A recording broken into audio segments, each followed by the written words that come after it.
David thought he'd found the deal of a lifetime on the outskirts of Albuquerque. But some places are cheap for a reason. Some places don't want tenants. As always, turn off the lights, get comfortable, and remember, if you hear something breathing from inside your walls, don't look. My name is David. I work as a chef at a well-known hotel, and I made the mistake of renting an apartment on the outskirts of Albuquerque, New Mexico. I didn't move into that place because it was nice. I moved there because it was suspiciously cheap. The building was old, made of faded, crumbling bricks.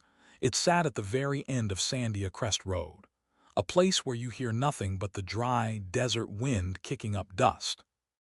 My first night there, I was unpacking boxes on the hardwood floor, listening to the sharp, agonizing creak of the boards with every step I took. That was when I noticed it in the kitchen. There was a small hole in the wall tucked behind the refrigerator. I figured it was just normal wear and tear from an old building, but when I looked closer, it looked like it had been bored out by a sharp tool, perfectly round, about the size of a thumb.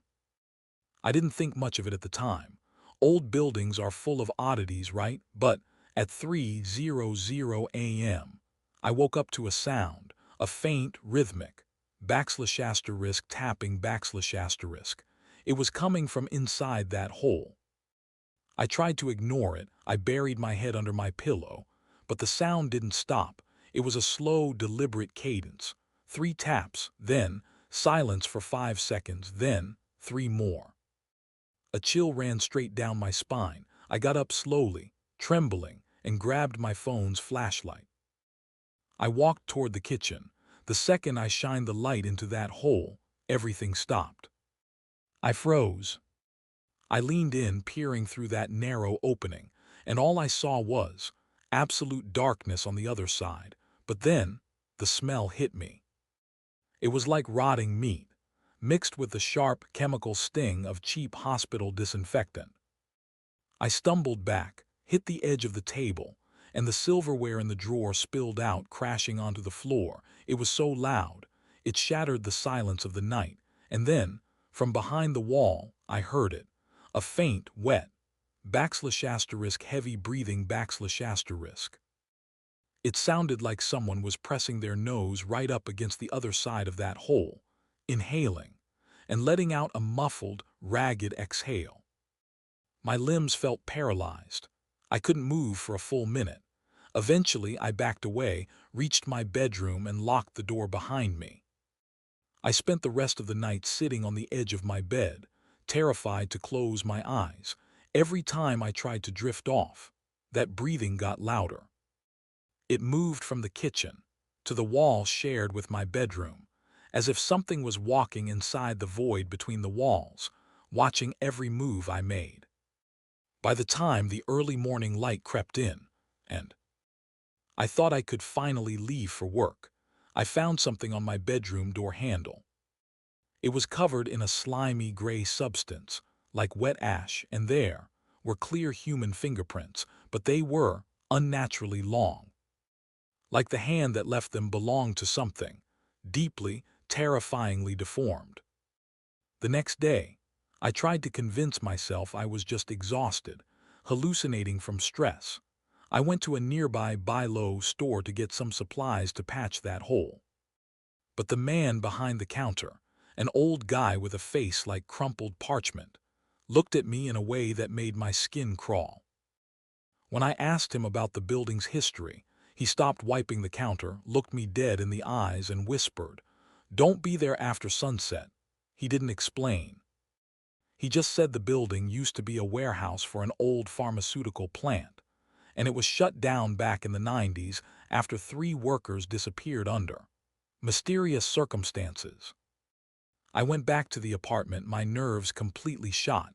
When I opened the door, it looked the same, but the chaos was worse. Boxes were ripped open, like something was frantically digging for something specific. My clothes were strewn across the floor, and that stench of disinfectant was unbearable.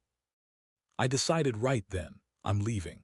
I started packing my bag with frantic, shaking hands, and then, click the sound of the front door deadbolt locking. My heart stopped. I had locked the door, sure, but the key was still in my pocket. The handle started to turn, slowly, then stopped. It wasn't like someone was trying to break in. It was like someone was, playing backslash with the handle, moving it a few millimeters back and forth, testing the strength of the lock. I screamed. "Who's there? I'm calling the police." No answer, just silence. 2 minutes of absolute, suffocating silence. Then I heard the sound of metal scratching against the wood on the outside. Like someone was using a knife to carve something. I crept up to the door, looked through the peephole, and saw only the dark hallway. But then, just outside my field of vision, something moved on the floor. A hand, pale, ghostly skin, reaching out slowly to touch the door frame.